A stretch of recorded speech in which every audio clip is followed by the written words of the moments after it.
Good morning, C3EB Summit attendees. Welcome to the second keynote of day two.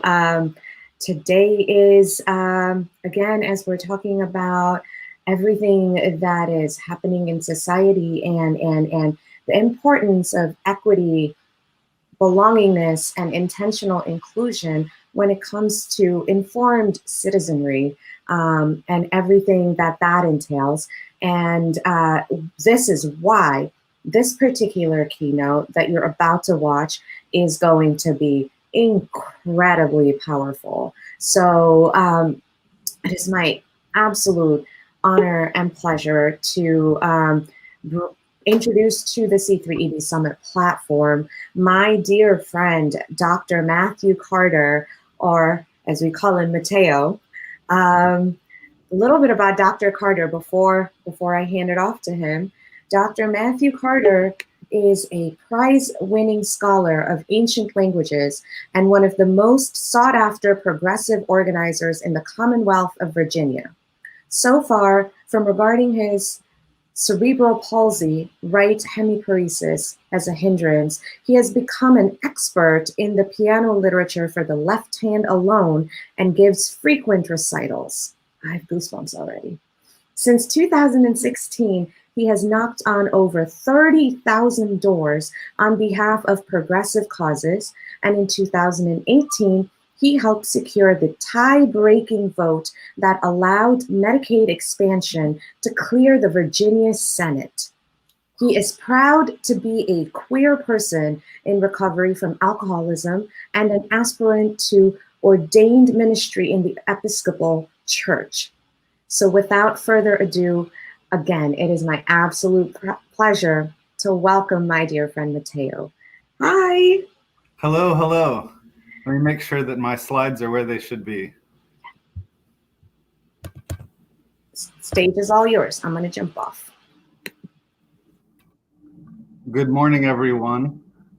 You might notice if you're following in the program, I added 2 words to the end of my printed title. So the full title is Advancing Intersectionalities in Political Campaign Work on Cultural Diversity and Pluralism via Language.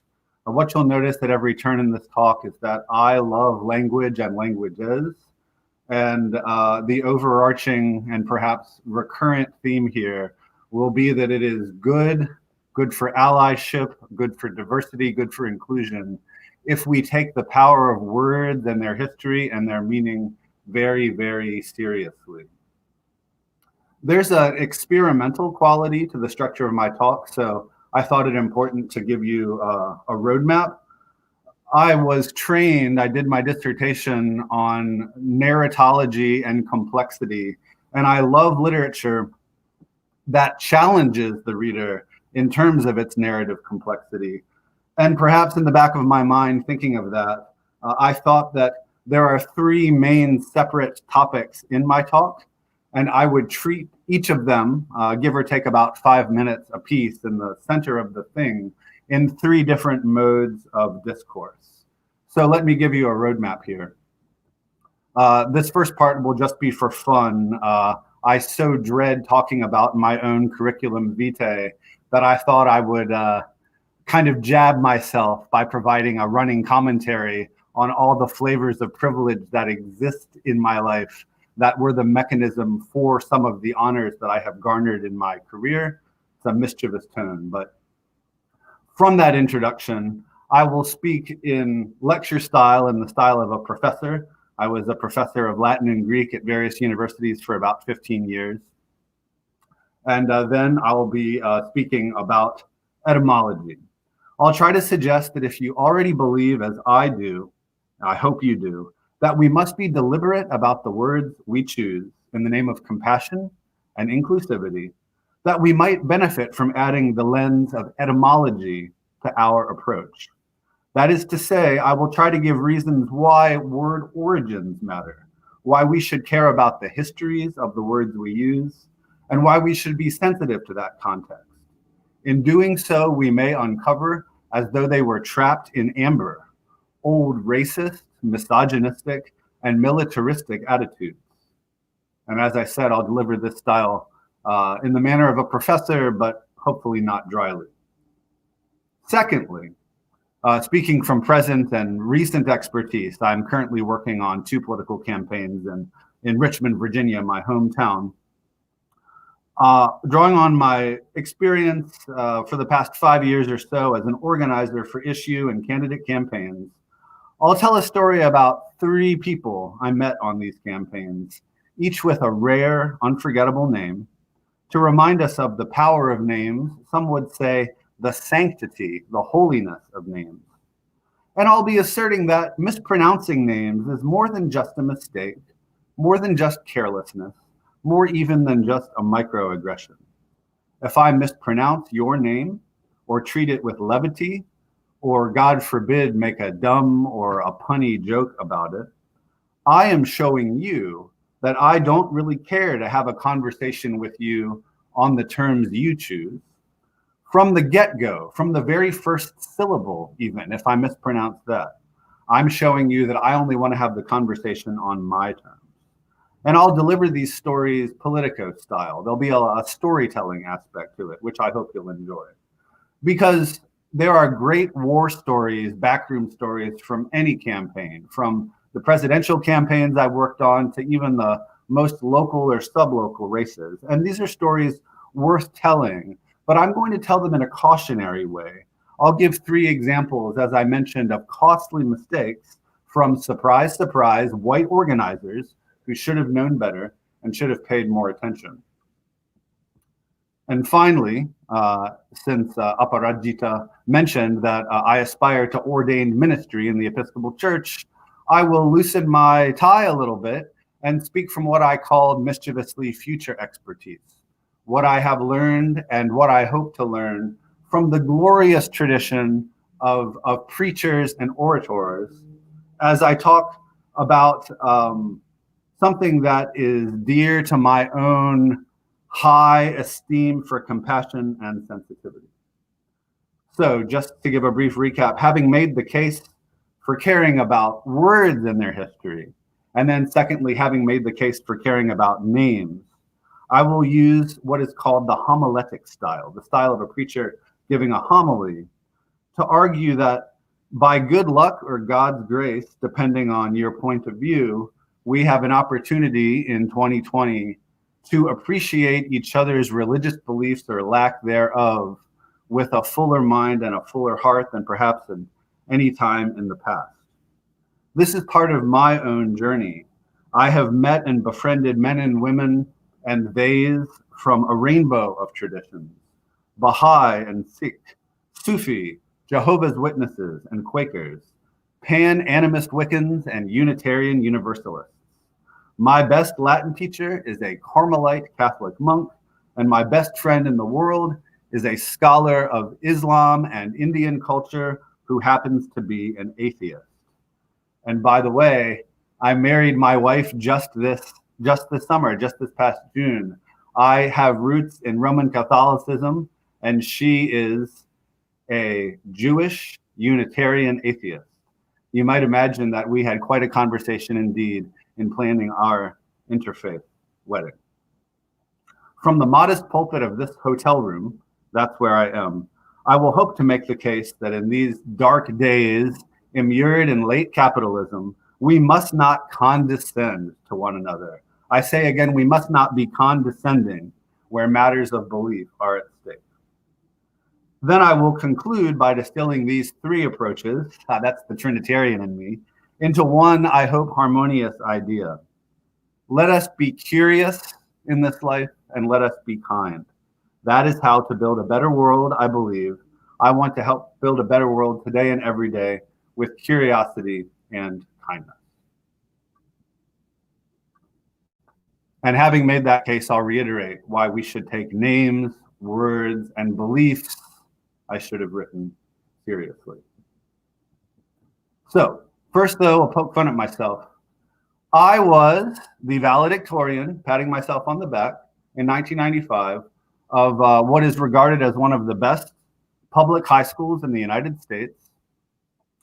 In my day, it was just called the Governor's School for Government and International Studies. Now it is called the Maggie Walker School. And it is a great school, and the money came from the communities around it. What I didn't realize until later is that in creating the school, we forced a historically Black high school first to share space with us, and then we crammed them into their side of the building, and then we pushed them out of the building altogether. And as some sort of false atonement for that, when we moved to a new fancy location with faster internet, we took the name Maggie Walker, the name of one of the backbones of the organizing and financial literacy and equity movements in the Commonwealth of Virginia, and kind of slapped her name on it because the school's in her neighborhood. I learned the word for what that's called. That's woke washing. So sure, I have this credential on my CV, but with the honest viewpoint, informed and made better by anti-racism, this is woke washing. Second, I won the big fancy Harvard Prize, the Newbold Rhinelander Landon Commencement Prize. It was a lot of money. It was a big deal in 1999, but it was intended for someone who was going to law school, and I was never intending to go to law school. I got it because the application committee, the selection committee, was just impressed with me. They liked that I knew Latin. I got an award that I didn't really deserve. Friends, that's cronyism. I was a professor, as I said, for quite a long time, and that included a huge stint in Canada. I lived in Ontario for more than 8 years. And in 2010, the government of Ontario awarded me a huge grant, almost 6 figures, for a research project that I not only never finished, I never even began it. Because you see, in 2010, and I'm happy to say, I should say that I am now 5 years sober from my alcoholism. In 2010, I was so drunk, I was drinking every day that I barely even remember anything. I cringe that so many students probably smelled alcohol on my breath, and not just in the afternoon either, in the morning. I am proud that I at least try to live my life a different way now. But to get that huge award for a project that I didn't even come close to finishing, that I barely began, that, my friends, is what we call failing upward. When I first thought that I wanted to aspire, let's say, to ordained ministry in the Episcopal Church, I rapidly and almost without trying won a full scholarship to Virginia Theological Seminary. Good thing too, because it's very expensive. The thing is, though, in order to qualify for that scholarship, I needed to show that I could read music, that I could play the piano, that I was proficient in languages, that I could talk real purdy. And all those things are the products of privilege, the privilege of access and the privilege of elite education. I did not, I believe, win that scholarship on anything intrinsically meritorious in me.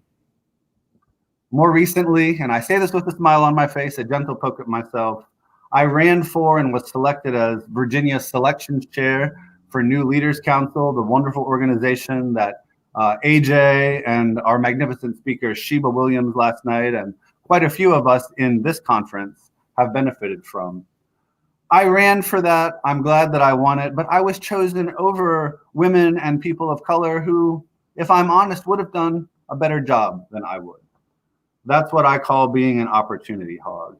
And the best I can say right now is that although I'm late to the show, late to the cabaret, I recognize, and so I choose to present the story of my, I'll say it, many achievements in a more honest light, informed by anti-racism and my own sense of privilege. But now let's get down to brass tacks. Etymological thinking has a power in it.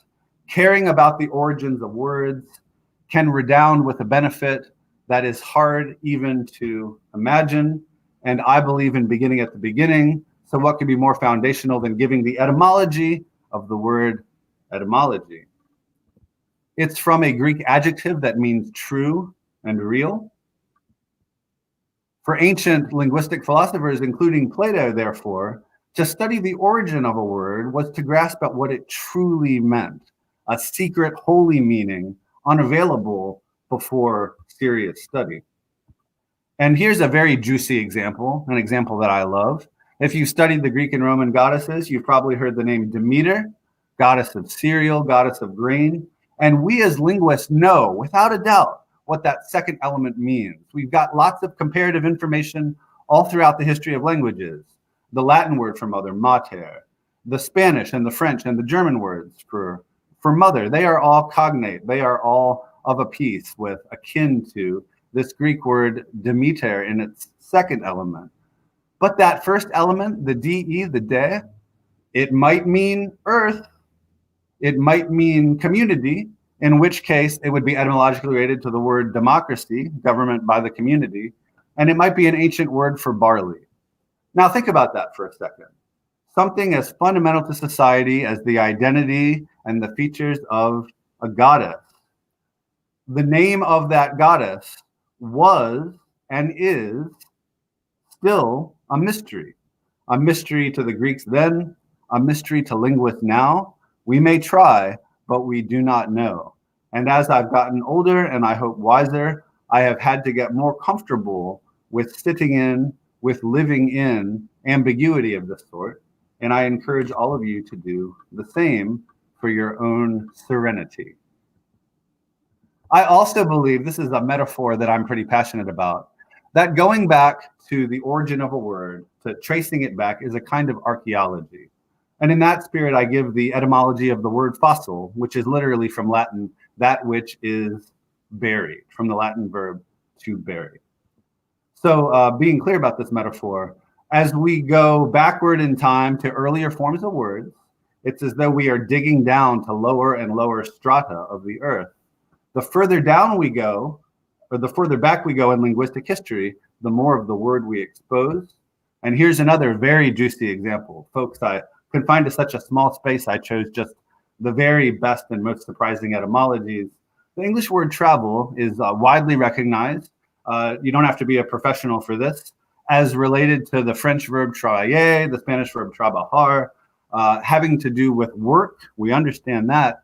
But if we trace it all the way back, if we do the full archaeology, we find that it can be traced to the Latin noun trepalus, meaning a three-pronged stake. Indeed, a three-pronged stake that was used as a torture implement.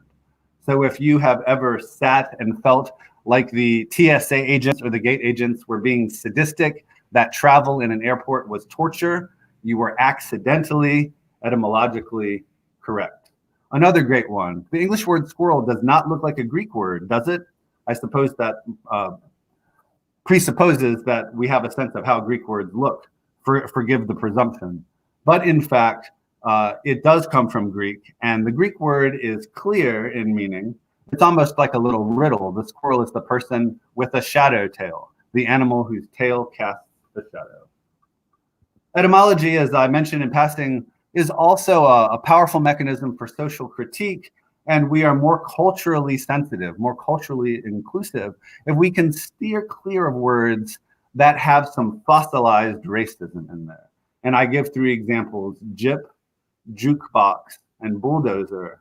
I thought about going into detail about the etymology of the word bulldozer, but it ended up being me speaking out loud racist concepts that I wasn't even comfortable relating in this medium. So if you have the stomach for it, I invite you to look in a good dictionary like the Oxford English Dictionary and see just how racist the word bulldozer is. I imagine that you might find that you don't ever want to use that word again.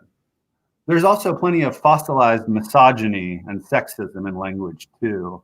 I'll skip ahead by one. Hysteria comes from the Greek word for uterus. The idea being that if you have a uterus, you are naturally predisposed to emotional high-strunkedness. The rarer English word spelled Q-U-E-A-N doesn't mean like the other spelling, someone who is both female and regal in power. Instead, it comes from a Germanic Dutch mini tree of words that actually means barren cow, a cow that cannot have offspring. Pretty awful, right? And it's interesting to chart these competing histories, how one branch of the Indo-European language family took the root that meant woman and made it into something grand, but starting from the very same history, the same root was transformed in a slightly different linguistic context, something almost the opposite of that. And in the interest of time, I won't go into the lurid and sensational hypersexual etymology of the word fascinate, but let me just suggest that I've put my contact information on the slides. If you're really curious and you promise to be mature about it, I can give you the details there. Suffice it to say that when someone says, ooh, I find that so fascinating, I have to grin because to me it sounds like they are coming onto me. And lastly, on the subject of etymology as social critique, behind even benign words, there may lurk malign metaphor. Peace, etymologically, is actually more like hush money, something that is given to settle a war. Financial in metaphor. Gratitude also comes from the world of financial metaphor, repaying interest on a loan. And security, the Department of Homeland Security, I think of, may it soon be abolished, should mean etymologically being free from care, being separate from care. But think about the modern security state. Can you think of anything less carefree?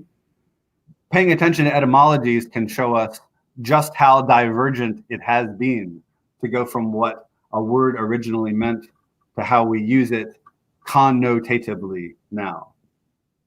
Etymology is also full of trompe l'oeil, effects that just dazzle your eye, maybe even play a trick on your eye. Here are words that, believe it or not, are related, even though they are spelled with no letters in common. Vend and bazaar, etymological kin. Doe, paradise, and lady. I would not have guessed in 100 years that those three words share a root that means to mold, shape, or sculpt. And this is my favorite trio. This is perhaps, in my experience for many years teaching an etymology course, the most splashy English etymology. Pretzel and mirth come from the same root. Pretzel via Italian, Italian for little arms. So think of a pretzel as two little arms crossed over each other. And that's because the word for arm in both Latin and Greek meant etymologically a short limb, distinguished from the legs, which were longer limbs. And the Indo-European root there meant brief or short. And likewise, mirth, which we think of as laughter, originally had to do with the idea that laughter or a pastime would make an experience of time briefer, would make the time go by faster. Pretzel and mirth. And considering the same idea of etymology as trickery, here are pairs of words. If I was seeing your comments, I bet you would protest in disbelief. Here are words that look so much like they should be related in English, but they are not. Agita and agitation.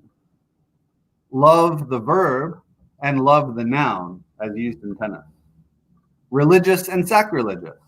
If you have trouble keeping the spelling straight, it may be because you should ponder the etymology.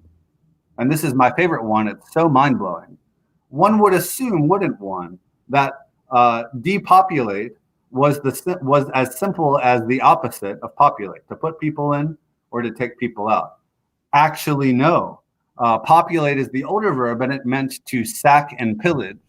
And depopulate is the only verb that has to do with the English word people. So etymology keeps us guessing, but it's also very beautiful. Daisy means the day's eye, the idea that the flower's corolla opens to the sun. Credo means I give my heart. If I have a credo about something, if I believe in something, I give my heart to it. As a person of faith, I find that very beautiful. Jewel is literally a source of joy. Rosemary has nothing to do with the flower rose or the name Mary. It comes from a Latin phrase meaning sea dew, dew from the sea. And finally, and I say this with a tear in my eye because I lost a couple of people very dear to me earlier this year, mourn is etymologically remember. When we mourn for people that we have lost, we de facto perform the act of remembering. How true that is. May it be a blessing. And as we say goodbye to etymology as the category, I'd like to pay the entire human race a compliment via Aristotle, who said at the very beginning, the very first sentence of his Metaphysics, Metaphysics Alpha 1, the beginning, the founding of an entire branch of philosophy.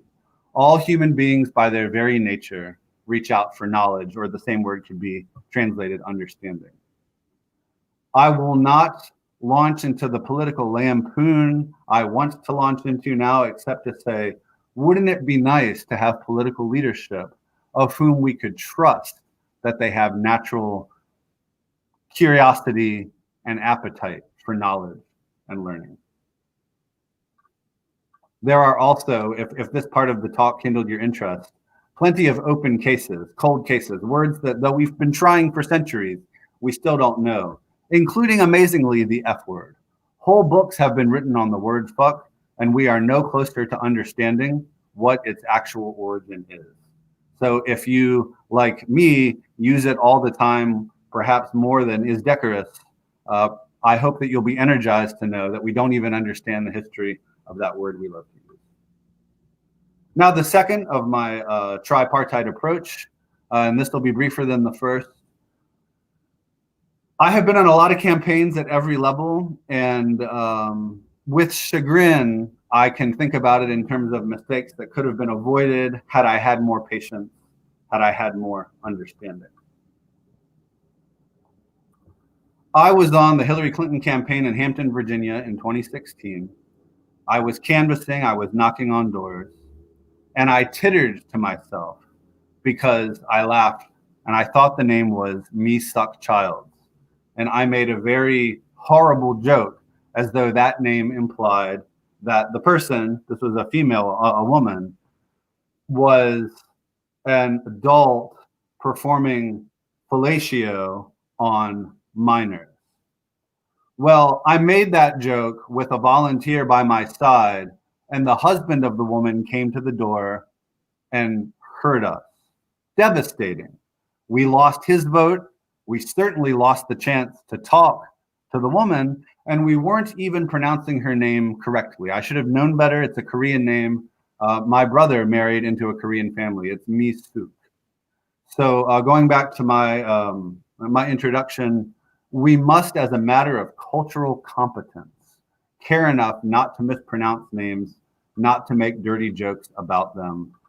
Votes and communities can be at stake. Also in Hampton, running a big phone bank in 2017, came across the name Peaches Peacock. And I laughed, and a bunch of us laughed, saying, hey, wouldn't that be a fantastic stripper name? Well, that was irrelevant, friends, because Peach's cousin was at the phone bank and was so offended that she left. So not only did we not get to talk to the voter, Peaches Peacock, we also lost a volunteer. Who knows how many votes were lost there?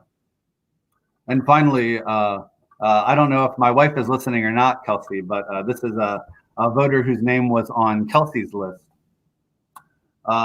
Everyone, when we saw this, it was a small group. I was working for a pro-union PAC, and there were just 4 of us organizers.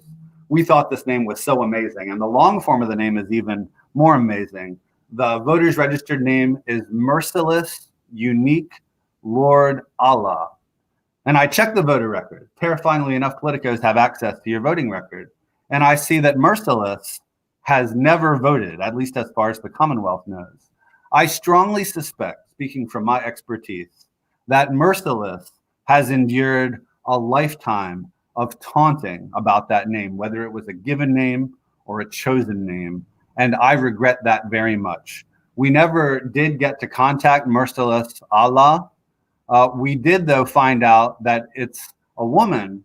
We had automatically assumed, because of our own internalized misogyny and colonialism, that it was a man.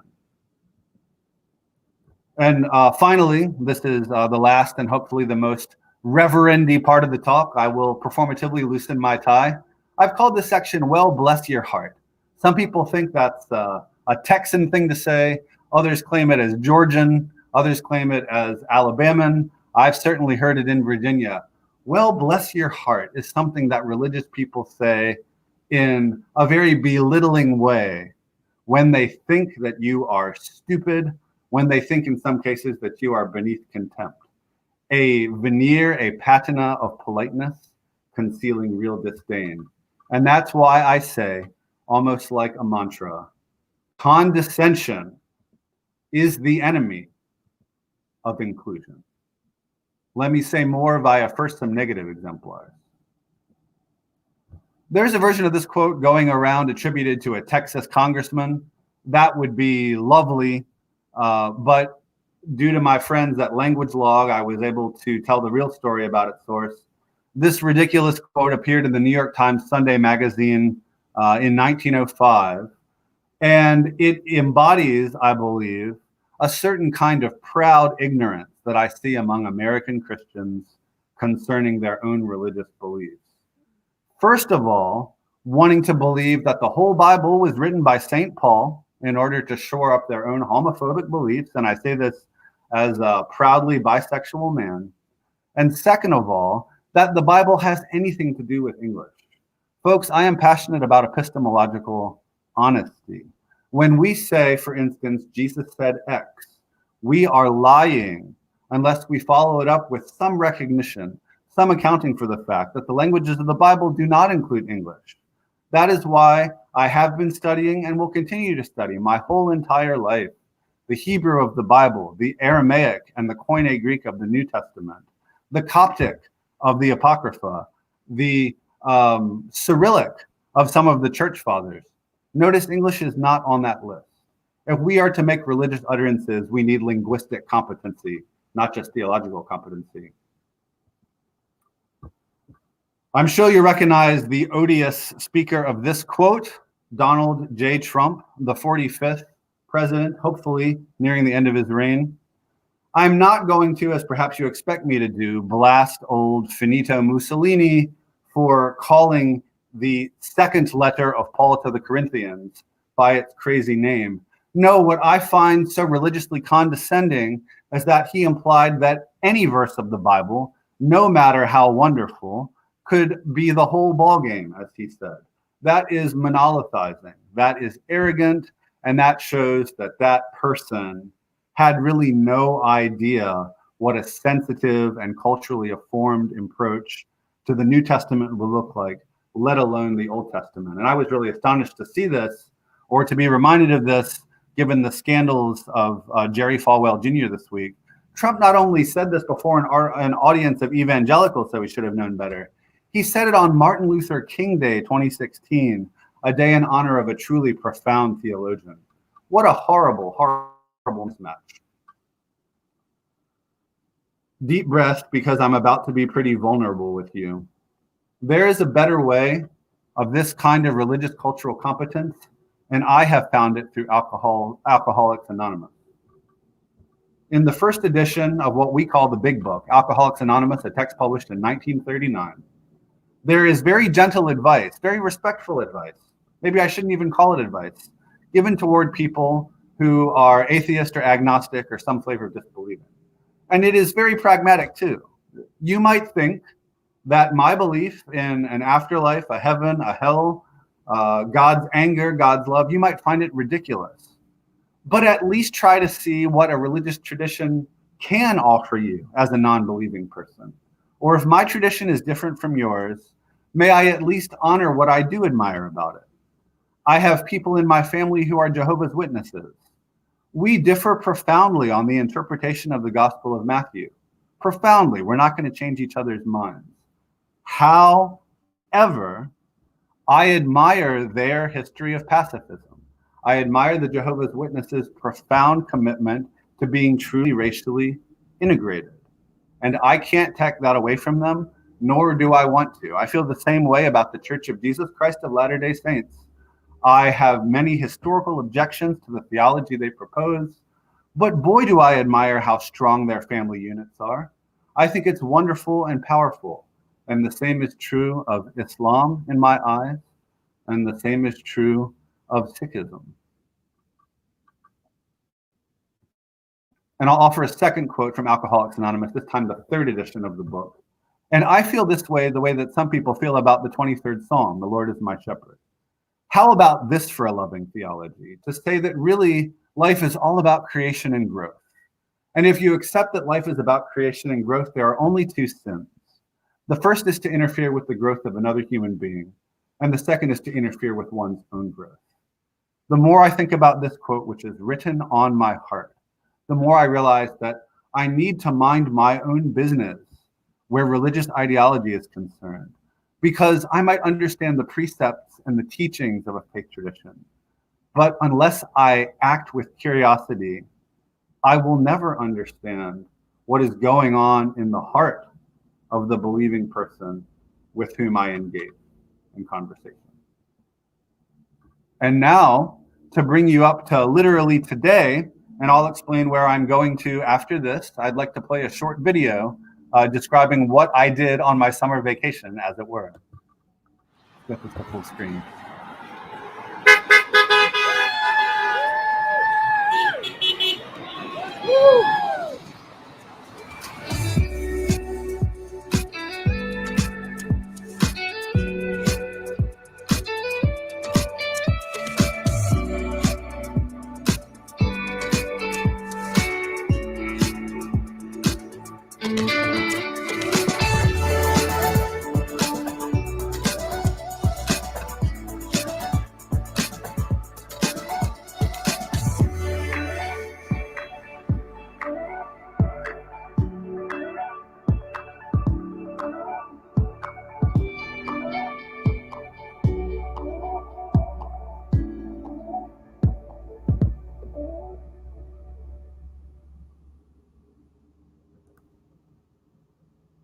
Friends, I hope you can see the t-shirt here. Right after I finish this talk, I am continuing the pilgrimage, and we're actually up to 109 miles now. We're walking to, oops, sorry, the slide's gotten away from me. We're walking to Black Lives Matter Plaza. We arrive tomorrow. We started on Thursday the 20th from Emancipation Park, Charlottesville, where the KKK and others arrived before August 12, 2017. I was born in Charlottesville. I've lived in DC. The journey of anti-racism is a communal one. It's also a very personal one. And so I want to end to at least show you the most profound prayer I've ever heard, one that is in no way Christianizing and excludes no traditions, but honors all people. But before I do that, I want to say that the formula that I began with, that we need curiosity and kindness, was missing a third ingredient. We need curiosity and kindness put into action. And for me, that includes a strong and I hope a lifelong commitment to electing Black women. Political philosophy does not need to be subtle, does not need to be temporalizing, does not need to be incremental or overly subtle.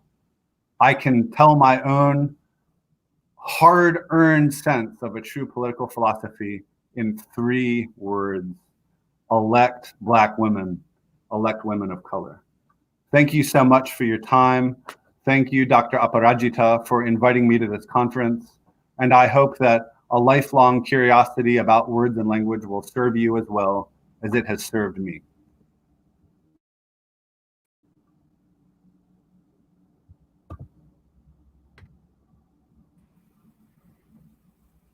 Thank you so much for that, Dr. Matthew Carter. It was absolutely phenomenal, and you blew my mind with some of that linguistic stuff. Some of those words, we definitely need to have a greater conversation about that offline, you know, once your march is done and once the summit is done, and we both can catch some time. Yes, walk the walk, absolutely. So thank you so much. Since this is a keynote, we are not expecting too many questions live. For these, people generally tend to watch them later. So again, if you have questions for Dr. Matthew Carter, please drop them in the comments. We will be monitoring this after the summit is done as well. So we will be able to get comments to him. And as a last note, you know, if you're liking this content, make sure you subscribe to us on YouTube for future programming, and also make sure you go to our Facebook page at C3EB Summit and rate us so people understand, and share these videos, you know, so that other people can have this content too. We are trying to make this as accessible as we can so that we can all walk this walk together toward equity, inclusion, and belongingness, and intentional inclusion, really. And like Dr. Carter said, elect women of color. I'm not politicizing it. This is a very human statement. So on that note, thank you all for watching, and thank you, Dr. Carter, again. We'll see you all in the next session. Bye.